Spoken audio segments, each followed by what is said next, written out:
Ketvirtadienį vidudienį Vilniaus vakarinėme aplinkelyje įvyko avarija. Susidūrė du automobiliai, o vienas jų paskui rėžėsi į stulpą.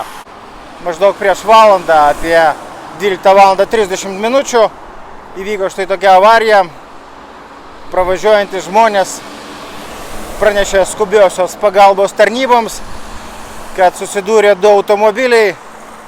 Vienas jų nulėkė nuo kelio ant šlaito ir trenkėsi į apšvietimo stulpą. Štai kaip atrodo automobilis po susidūrimo su stulpu. Stulpas atlaikė, bet pakrypo gerokai ant šono. Na ir iškrito žibintas, kaip matote, tai teks jį taisyti.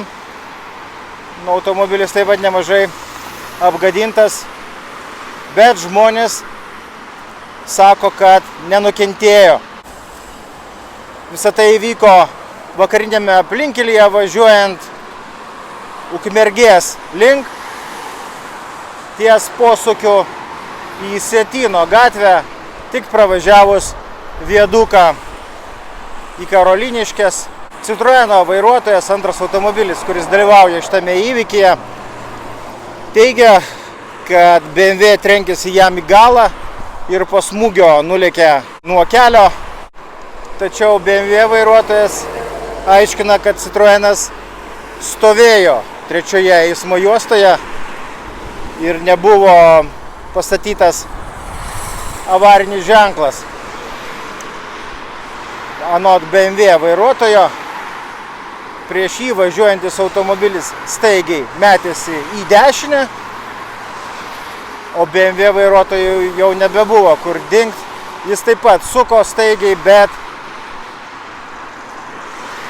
manevras buvo atliekamas per vėlai. Na ir automobilis trenkėsi į stovintį Citroeną, nulėkė nuo kelio, štai išorė taip šlaitą, trenkėsi į apšvietimo stulpą, na ir galiausiai sustojo pakrypęs ant šono. Kaip minėjau, žmonės laimiai nesužaloti, bet automobilis ganėtinai stipriai nukentėjo.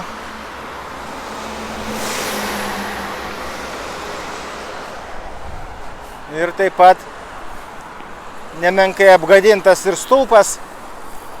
Kol kas dėl eismo įvykio jokių spūsčių nėra. Policininkai dabar matuoja įvykio vietą, kadangi nieks nenukentėjo, tai bus techninis eismo įvykis. Teks pildyti deklaracijas ir aiškintis visas aplinkybės, nustatinėti, kas iš tiesų yra kaltas. Kartais automobiliai pamatę švyturėlius stabdo ir gali susidaryti, aišku, avarinė situacija, bet kol kas tokios nėra.